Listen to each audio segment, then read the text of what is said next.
Good morning. I'm excited to be here this morning. How are we doing? Fine. I don't like the setting of standing in front. It's not a lecture hall. So I'll be going around. Hope you don't mind. Okay, I've been introduced, I think. My name is Princess Do. I am a self-esteem coach.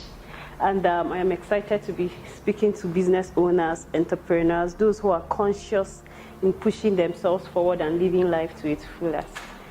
I'll start by telling you stories. I'm a storyteller.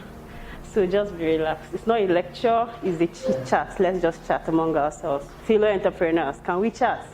I'll be asking a lot of questions. I'll need answers because what you're telling me is what we're going to work with today. I didn't come booked out from somewhere else. I want to work with people here so that I can work with whatever it is you're dealing with.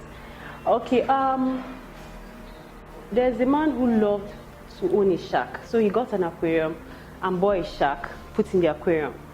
But he didn't only want to have a shark, he wanted to have shark and other fish inside the aquarium. So he introduced new fish, maybe the goldfish, all those other kind of varieties of fish. And then the shark went and ate this fish. Normal is the custom of what sharks we do. How do I keep this whole shark and fishes stay together in the same place? He got another quantity of fish, dropped them into the tank. The shark ate the fish. I love to watch circus. Circus is when the animals, you bring a lot of animals and then you play with them on a stage with different people doing different things. I got intrigued with how people use elephants to do a lot of things. And so I decided to study why that is possible. And I got to find out that the elephant, when the elephant is a baby, it's called a calf, right? They keep it in a van. And then they tie it to a small stick. A big stick, not that as big as the elephant will be. So the elephant tries to push this stick. He tries and tries and tries. He can't push it.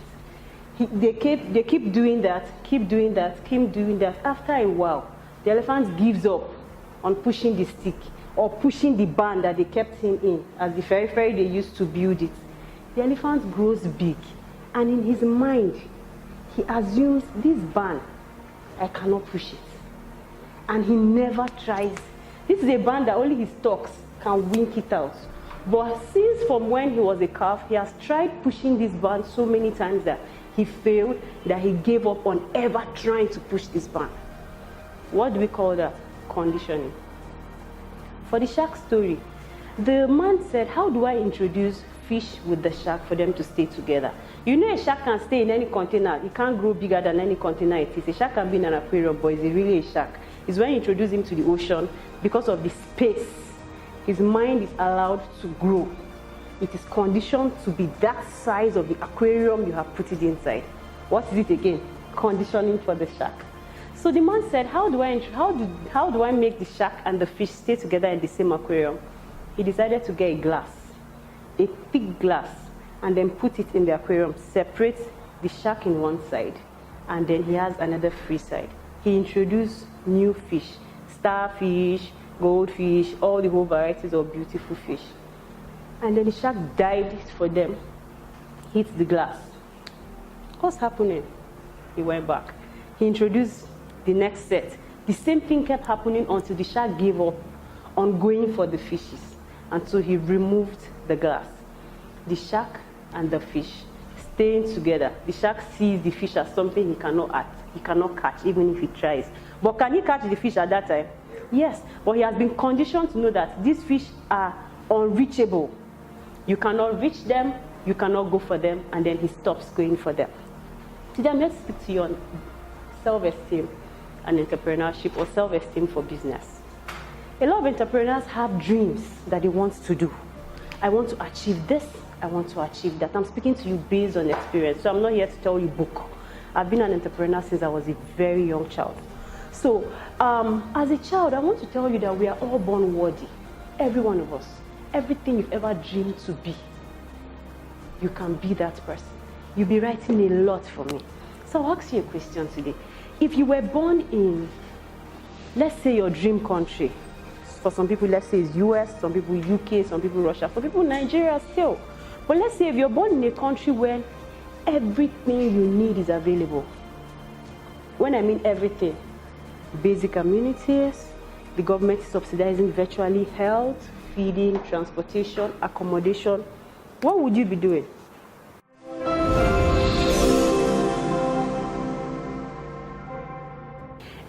answer you answered, it's your core value for being on earth. That's your purpose.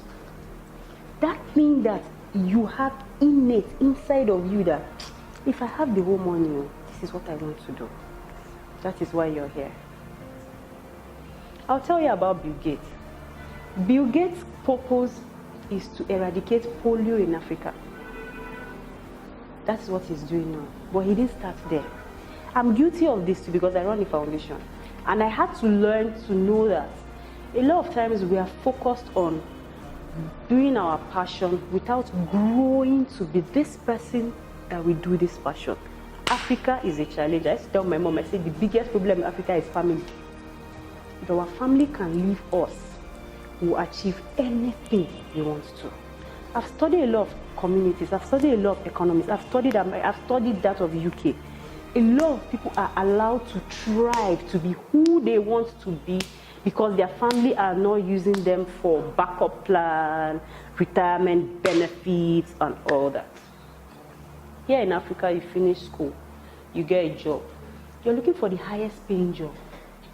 It happened to me. I love to do sales. When I was done with service, I started my master's immediately, but I went into sales. I was into property, and I was doing well.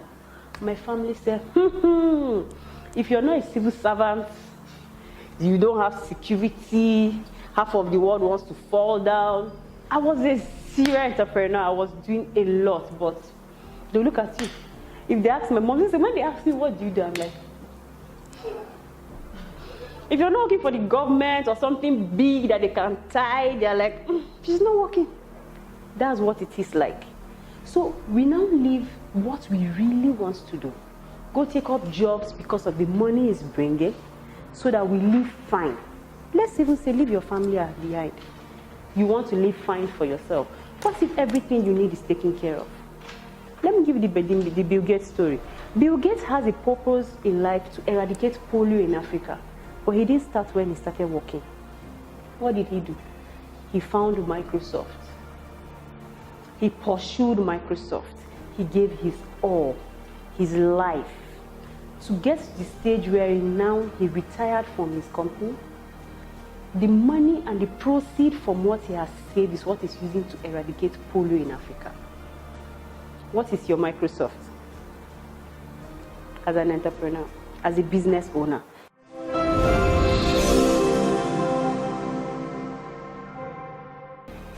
Self-esteem is one's perception of himself. How do you perceive yourself? The children I mentor will say, self-esteem is how I see myself. But that's the truth. How you see yourself. What value do you give yourself? How do you perceive yourself? Do you perceive yourself as someone who is able to live that dream you have written on your vision board?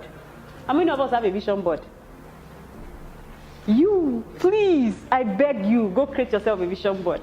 And this, I'm going out of what I'm supposed to talk about, but let me just dive. Vision board helps a lot, like seriously a lot. I'm going out of the country on the 10th of we're in a new month, this month for a training. It is something I wrote on my vision board in April. I didn't know that this course existed. I'm a Kofi Annan member. I didn't know they were going to call me for this course. But I had it on my vision board that I wrote it down in April. I was like, for my vision board for April, I want to do behind the scene work. And so I went into all the fellowship I'm a member. I started finding out what do they have to offer. And I started seeing things. And I've applied for several that I'll be attending from now to the end of the year. Because I had it on my vision board that I was going to travel out of the country for courses this year. If it wasn't on my vision board, trust me, I would never think about it. Never. A vision board is what you dream to be. On my vision board, I have my dream house on it. I have the next car I want to buy on my vision board. I have the kind of life I want to live.